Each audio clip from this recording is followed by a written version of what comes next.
വയനാട് പൊഴുതന ആനോത്ത് തെരുവുനായ ആക്രമണം രൂക്ഷം. 2 ദിവസം കൊണ്ട് 10 പേർക്ക് തെരുവുനായയുടെ കടിയേറ്റു. എല്ലാവരെയും കടിച്ചത് ഒരു നായ തന്നെ എന്നാണ് വിവരം.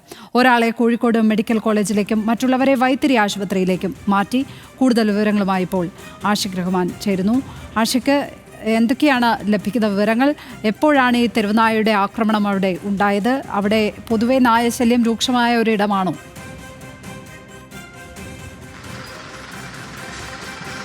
ലക്ഷ്മിപത്മ, ഇന്നലെയും ഇന്നുമായിട്ടാണ് 10ഓളം പേർക്ക് പൊഴുതന ആനോത്ത് ഭാഗത്ത് തെരുവുനായയുടെ കടിയേറ്റിട്ടുള്ളത്. ഇന്നലെ ഏകദേശം 3ഓളം പേർക്കും ഇന്ന് രാവിലെയുമാണ് മറ്റുള്ളവർക്കും കടിയേറ്റിട്ടുള്ളത്.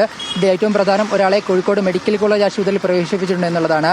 വലിയ രീതിയിൽ ആളുകളെ കൈക്കും കാലിനും അടക്കം ഇത്തരത്തിൽ വലിയ രീതിയിൽ പട്ടി കടിച്ചിട്ടുണ്ട്.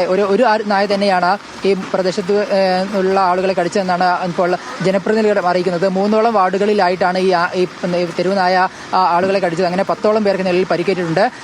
മറ്റുള്ളവരെ വൈത്തിരി താലൂക്ക് ആശുപത്രിയിൽ പ്രവേശിപ്പിച്ചതായും അറിയിച്ചിട്ടുണ്ട്. ഇപ്പോൾ അല്പസമയം മുമ്പ് നായയെ പ്രദേശത്ത് ചത്ത നിലയിൽ ഇപ്പോൾ കണ്ടെത്തിയിട്ടുണ്ട്. എന്തായാലും ഈ പ്രദേശം വലിയ രീതിയിൽ തെരുവുനാശല്യമുള്ള സ്ഥലമെന്നാണ് അറിയുന്നത്. അവിടെ കഴിഞ്ഞ ദിവസങ്ങളെല്ലാം തെരുവുനാശല്യം ഉണ്ടായിരുന്നു. അതിന് പിന്നാലെയാണ് ഇന്നലെ 3ഓളം പേരെ കടിക്കുന്ന ഒരു സാഹചര്യം ഉണ്ടായത്. ആ നായയെ വലിയ രീതിയിൽ തെരഞ്ഞെങ്കിലും കണ്ടെത്തിയിരുന്നില്ല. തുടർന്നാണ് ഇന്ന് രാവിലെ വീണ്ടും ആളുകളെ ഇത്തരത്തിൽ കടിക്കുന്ന ഒരു സാഹചര്യം ഉണ്ടായത്. തുടർന്നാണ് ഇത്തരത്തിൽ വലിയ രീതിയിൽ കൂടുതൽ ആളുകൾക്ക് പരിക്കേൽക്കുന്ന ഒരു സാഹചര്യം ഉണ്ടായത്. എന്തായാലും ഇതിൽ 9ഓളം പേരെ വൈത്തിരി താലൂക്ക് ആശുപത്രിയിൽ, ഒരാളെ കോഴിക്കോട് മെഡിക്കൽ കോളേജിലാണ് നിലയിൽ പ്രവേശിപ്പിച്ചിട്ടുള്ളത്.